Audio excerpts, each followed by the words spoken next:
Thanks for joining. John and I had kind of put together some of this fast track process and kind of threw it out there at everybody and thought maybe it would be a good idea to kind of talk through the 21-day closing calendar and also the 14-day closing calendar. Just a few tips, a few things that, for sure won't work, and then a few things to make sure that things go as smoothly as possible on these shorter contracts. So I'll share my screen. We'll talk through just some of the points here, and then we'll go through both of the calendars that are pretty handy dandy. You put in a closing date and it will pop in all the other dates for you. It's really a helpful tool to utilize with your realtor partners or as you're trying to navigate these shorter contracts and what they might need to look like. So I'm going to go ahead and share my screen. Okay, can you all see that? So executing 21-day and 14-day contracts, really, it's all about the preparation and knowing what will work and what won't. We tried to specify those properties, the loan types, that really might not work for these. Anytime we have to rely on a third party, with a jumbo loan where we have to have multiple underwrites, or it has to go off the planet here to be underwritten remotely. If you're going with properties outside of the metro area where we don't really have a panel that's well established and it has agreed to the timelines and the fees that we set about with the fast track process. First step chattel loans, because again, those have to go, we lose a day or 2 days with CHFA getting approval on those. Any type of, subordinate financing that you're using, if you're doing a first and second combo, again, we've got to rely on that second lender to kind of jump to our timeline, and that doesn't always work. And then we recently discovered, I'm adding one more thing to this, we recently discovered that your Denver Metro down payment assistance program, condos have to be actually approved by US Bank, who's the servicer for that product. And they don't act really quickly either. So those will not work for your fast track process loans. On day one, when you're receiving that contract, that's really when we want to get that contract reviewed, any amends, anything necessary kind of requested right away, get that appraisal ordered if you can. And then we'll talk a little bit more about that appraisal ordering and what that timeline needs to look like here in a minute. And also order your condo docs. The sooner we can get that, some of these HOAs take longer than you would like them to. We request those documents right away.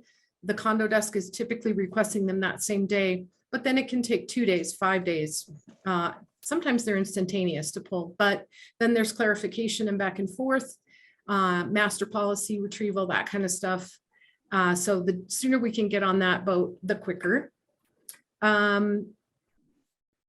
So holding off on inspection, I've seen a lot of these fast track loans come over where there's an inspection resolution date, that we're holding off for some inspection items, and that could be, 4, 5, 6, 7 days after the contract is written. Really going to want to counsel your realtor partners to get that inspection done as quickly as possible. Sometimes in order to make these timelines work, we really don't have much time to wait for that inspector to get their job done. And we have to give the appraiser basically 3 days between the time they can inspect and the time they deliver that appraisal. So if we're not giving them 3 days, we're going to have a rough time, even with a higher fee, getting those accepted. So we'll talk a little. Yes. Can you clarify what 3 days is? Is that a Wednesday to a Friday? Is that a Tuesday? Like, what is 3 days actually? Yeah. So if your inspection resolution is Tuesday, your delivery would be Friday. They need Wednesday, Thursday, Friday to deliver. Okay. Thank you. The calendar, when we go through that, I think that might be helpful to kind of to give us those dates and what works and what doesn't on those. We've agreed kind of to those rush fees. Basically, if it's 7 or less business days, we can get it done. We're just going to pay for it. But we've seen the appraisers jumping on those orders. So that's a good thing. We can get a 4-day appraisal delivery if we need to. It costs $1,000, but it might be worth it to your folks to get that appraisal in quickly to make sure that the contract dates and all of that works for our loan objection. Turn over that file as quickly as you can within 24 hours so that we can get those disclosures out and get it submitted to underwriting as quickly as possible. One thing we want to really be extremely dedicated to is setting the correct borrower expectations. If the clients know that, hey, we can do a 2.5, 3-week contract, but you've got to be able to get your stuff done quickly. If you've got a home buyer ed course that needs to be done, that should be done within the first few days of that contract being executed. Hazard insurance still seems to be a little bit of an expectation that maybe borrowers aren't aware that they have to finalize that policy within a few days. We're running into that later in the process. Hey, we can't get your hazard insurance. It's not finalized. And your borrower is saying, well, we got the quote. We're done. It's like, no, you're not done until you actually finalize that policy with your insurance provider. Another thing that's really important, I think, on these shorter contracts, even more so than on any other, is having your income docs complete and the file kind of, really ready to submit. And your asset plan should be pretty complete and talked through as well with your borrower. It's not a good plan to say, well, they're saving towards that. They're getting another pay stub. They might get a gift. Like, no, we really have to tie up those loose ends. We have to know who they're getting that gift from, when they're getting that gift. It has to be at least, 9 business days before closing that all of that gets finalized so that we're able to resubmit that file in and get that loan objection hit. So super important that the turnover on the asset piece is really complete, and you're listing out accounts they're using, really be complete there so that we can carry that through once it hits the operations team. And borrowers kind of need to know there's a sense of urgency. When we request something from you, we've got that conditional loan approval. We're reaching out with that loan approval call. We want to talk through those conditions with you. You got like a day, maybe 2, to get that stuff back to us. You don't have a week, and you better not ignore us, because we're going to keep hammering and we're going to get the sales team looped back in if they're ignoring your processing team. Processors are going to carry through those deadlines and talk through that with your borrowers each time that they're communicating with them as well. But if it starts with the sales team, the processor can just keep going and keep hammering those dates. Okay, we have till this day to get that taken care of. I need to get that asset statement back to me by tomorrow. Whatever it is, we'll keep following up to try and spur them on. But as long as they know there is a sense of urgency going into this shorter contract, it just helps all the way throughout the process. Appraisals, when those appraisals come back in, if it's a 2.6 risk score or higher, it might throw your whole timeline off. And of course, if it comes in short or it comes in needing repairs, kind of everything that just delays everything by 2 to 4 or 5 days. So that's where we really have to look at those timelines and that contract and see if we're going to need to amend anything based on the high risk score, repairs being needed, or the short value. So let's take a peek at that handy dandy calendar. I just plugged in January 28th as a closing date here on the 21-day calendar. And when I did that, all of these dates popped in. So it's pretty handy, and it shows us the areas that are highlighted are where your referral partner should go ahead and put those deadlines in. Because those dates should work based on this timeline. So if we're closing January 28th, we're going to really want to see that contract. It's got to be in our hands on Thursday. On Friday, you're kind of reviewing, uploading any pending documents, getting that e-consent, locking the loan, turning it over to operations. It's like boom, boom, boom, 24 hours, let's go. Next business day, ops team is disclosing and case opening the file, ordering all those third-party documents.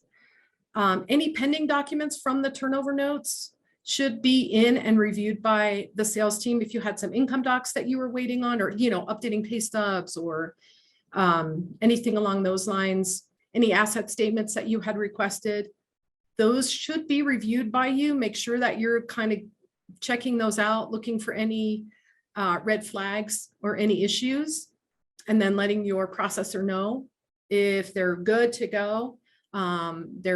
You've accepted them in Flowify, which means they'll be sitting in the file manager, and your processor can then sort them down into the E folder and submit the file.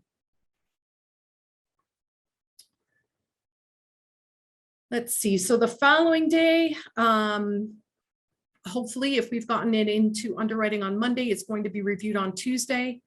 If not on Tuesday, it should be out Wednesday. We're looking for a 2-day turn time on those FastTrack loans at initial submission. The underwriters that we have always prioritize the loans based on loan objection date and closing date anyway. So even though they don't do first in, first out, they really do prioritize the loans based on if it's a purchase or a refinance, and then based on your closing date and especially your loan objection date. So that's the way they structure their day. So they hit those hot ones first. So we've got that loan approval. Right now, that's the same day. So if we receive that contract on Thursday, this Thursday, by next Wednesday, inspection resolution has to be done. So they really have to get that inspection done within the first couple of days of that contract being accepted in order to hit these dates. Now, sometimes I've seen these contracts come over and the inspection resolution is not applicable. They won't even put a date there because they're assuming, based on just their visual inspection of the home, that it looks pretty good, and they're not, maybe in the contract, even they've written that only health and safety items are going to be, appropriate inspection items anyway. So there's your inspection resolution. We're also getting our loan approval. And so the processor is calling out that loan approval. She's getting it over to the sales team to review, make sure they don't have any questions on those conditions that we're going to be requesting, and then requesting those conditions in Flowify. She's got a couple of days to follow up on those and get the resubmission checklist prepped. Then here we are at the following Tuesday. So Tuesday, January 18th is our appraisal and our document deadline. That means really all our third-party documents have to be in, our appraisals coming in, all our borrower documents have to be in on that day so that we're ready once that appraisal comes in, hoping it's all good with the low risk score and at value, no conditions. We're resubmitting that file either that day or the following day. If when that appraisal comes in on Tuesday, we've got a higher risk score, we're going to be sending it into underwriter to review to see if we need any additional documentation. And if we do, that will require, like if we have to order a collateral desk analysis, we do that from a separate company. We upload the appraisal to them, and then they have, a 1-day turn time, which is never really actually 1 day, unfortunately. It's more like 2. And then their 2-day turn time can be 2 to 4 days. It really is based on their ability to get an appraiser in that area quickly. So it can add 2 to 4 days if we do need additional documentation. However, let's say we're in a perfect world and our appraisal comes in at value, no conditions. Then we're resubmitting that day or the following day. We have a little bit of leeway there. And then our final approval in 24 hours is expected. Guess what? Every now and then when we resubmit a file, it doesn't get final approved. It comes back with an additional question or condition. Our 21-day timeline allows for that. 14-day, not so much. So if that final approval comes in on Thursday, now we're at 2 weeks from the day basically that we receive that contract. We've got one more day if there's anything that comes up to get that on Friday, January 21st. Monday, we're sending out that CD to the borrower. The borrower needs to sign that by Tuesday. That's 3 days before closing. Everything is finalized for closing and docs are sent to title by Wednesday. And then we're ordering the wire Thursday so that we can close on our closing date of January 28th. So that's kind of what that 21-day calendar looks like. And there are your deadlines in there for your realtor partners if they're wondering how to do that. Those dates should work. All right, let's talk about a 14-day calendar. 14 days is 2 weeks, right? We added condos to the list of property types that won't work just because it's too much of a crazy animal trying to get those condo approvals in within 4 to 5 days. It's really pushing it. Typically, Condo Desk is running at about 7 days on condo cert. So we'll just leave condos off the list now. Add that to the list of things that will not work. I think you can do self-employed borrowers on a 2-week contract, but you really have to have it together, and rental income. Anytime you're utilizing tax returns in your loan approval, you kind of have to have all your stuff up front, especially on a 14-day calendar. On a 14-day calendar, if you're turning over a file with rental income or a self-employed borrower, you better have sent that in for a TBD underwrite, really, so that all that document and those transcripts, that 4506C, not only do you have to have it signed, you better actually have requested those transcripts in your pre-approval process. If you're a little confused about that, as you're pre-approving your borrower, sending them that one document, that 4506C, which is that request for transcripts, doing that ahead of time and then sending that over to the operations team and saying, hey, can you please order transcripts on this file?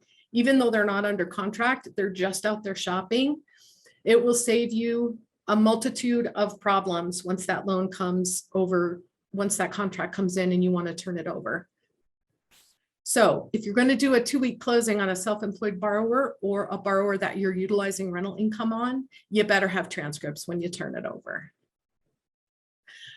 Everything really has to go perfectly for these loans to work perfectly. The borrower has basically 5 days, that's 1 week, to finalize their insurance, make sure all their documentation is in for their down payment and closing costs, and get their home buyer ed certs if they need them. All the conditions that we request, that conditional approval, they basically have 1 day to get that into us, or this 14 days doesn't work for anybody. Not every loan can be a 14-day close. Choose wisely with your pre-approved buyers. If you have a really simple vanilla salaried employee that's selling a home and utilizing funds from that sale to buy a new home, that sounds like a 14-day close, especially if they have a PIW. Wow, yes, you can do that all day long. Want to check out this 14-day calendar real quick? It's pretty tight. It doesn't leave much margin or room for error. I put in a closing date of January 17th and it plugged in the rest of these dates for me. Again, this is a really super helpful contract. I don't know, what do you want to call it? Go-to for your realtor partners. Thanks to John and the training team, Kayla, and their Excel guru that helped put these together, because I think they're super helpful. So if you're closing on the 17th, we should have had that contract in today. Tomorrow, we are, reviewing that contract, ordering title, ordering appraisal, making sure we have any trailing or updating borrower documents requested, your e-consent done, you're locking, you're turning over the file, like everything has to be done day one, pretty much. It's like a mad dash to get that file turned over. They basically have 2 days for inspection resolution, right? So it's really non-existent. I mean, if they can get one that quickly, yay. Otherwise, we just have to order that appraisal free to inspect. And then if something comes up this week, prior to our appraiser going out to inspect the home, we'll cancel it or put it on hold if an inspection issue arises. We can always order the appraisal free to inspect and then put it on hold if we have an issue a couple days later. It's not ideal, but we can do that. So there's your inspection resolution date. That's Wednesday. Wednesday, we're also disclosing the file, hopefully. Maybe we've already done it on Tuesday, if we got to it, if you turned it over quick enough. We're also making sure that we're submitting that file that day. And your processor is taking over with an introductory call, making sure that they're setting those correct expectations or following up on those expectations with your borrowers. Thursday, we're getting a conditional approval on the loan. We're also reviewing that stuff with the sales team. So when you have a quick contract and your processor kind of lets you know that that approval is in, take a peek at those conditions really quick and give them the thumbs up if you can within an hour or so, so that they can get those conditions out to your borrower if there are any borrower conditions. On this short contract, probably you've done everything up front and there are no borrower conditions. That would be ideal. Anyway, they're requesting those and they're letting them know, like, we have to have everything. You've got a day, get me everything, because Monday I'm resubmitting this file when that appraisal comes in. There's your appraisal deadline. It's basically 1 week from the time you receive that contract. Hoping, again, we have a low risk score. It came in at value and there are no repairs warranted. If any of those things happen, we're probably going to have to revisit those timelines and the contract dates. We're resubmitting the file, putting everything together Monday, Tuesday, getting our final approval on Wednesday. Closers are working on the file, getting that CD out for signatures on Thursday. And then they're getting all the final stuff done on Friday. Wires ordered, docs out, all that good stuff, so that we can close Monday in the afternoon. Don't close Monday at 8 a.m., please. Anyway, that's what I had to cover. John, you've got anything you wanted to add? No, one thing just to point out that these spreadsheets have all of the holidays programmed into them. So it'll help you catch a time when we're hitting a holiday in the middle to add a date automatically when you put in the calendar. So we'll try to stay ahead of, we'll stay ahead of that as far as these spreadsheets. But no, I think we did everything else. We just want to treat the spreadsheet like a checklist. So all the milestones on you, the borrower, and our team need to be watched very closely, especially on these 2-week ones. Giuseppe's asking, where do we get the spreadsheets? They're going to be on the folder They're in the next to the checklist breakdowns. folder? Yeah. Yeah, they'll be next to the breakdowns. And they'll be kept updated there. And feel free to share these with your realtors or just talk them through when you're trying to figure out timelines. That's why we have them. Yeah, I think it's a really helpful tool for Yeah. setting up these contracts, because what we'll see is on these shorter contracts, the dates are just all wonky. And it really helps if they're lined out in this manner.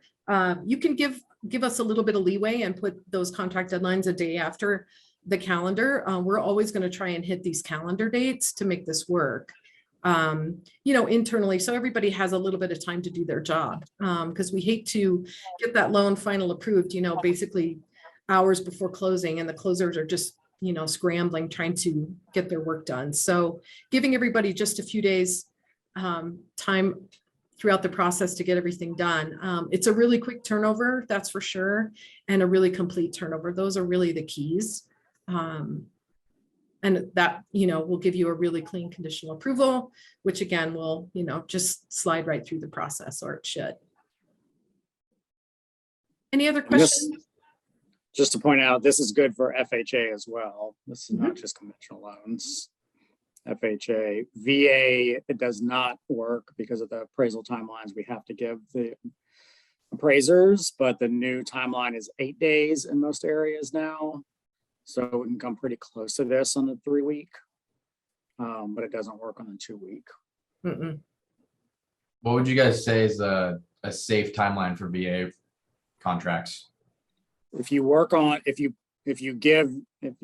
put the dates in the spreadsheet and get 8 days, where you're hitting 8 days for the appraisal, that's a safe timeline. Okay, I think it's 7, right? Isn't that what the new 7 PDF or 8. I was gonna tell real estate agents like 2.5 weeks is the quickest for VA. Would you guys agree with that? Or would you say 3 is better? I would go 3 on VA. Okay. If Alright, so the 2.5. if the appraisal comes in quicker, we can always move up the date and close earlier. Okay, But I hate to start out that way and then run into issues. cool. Yeah.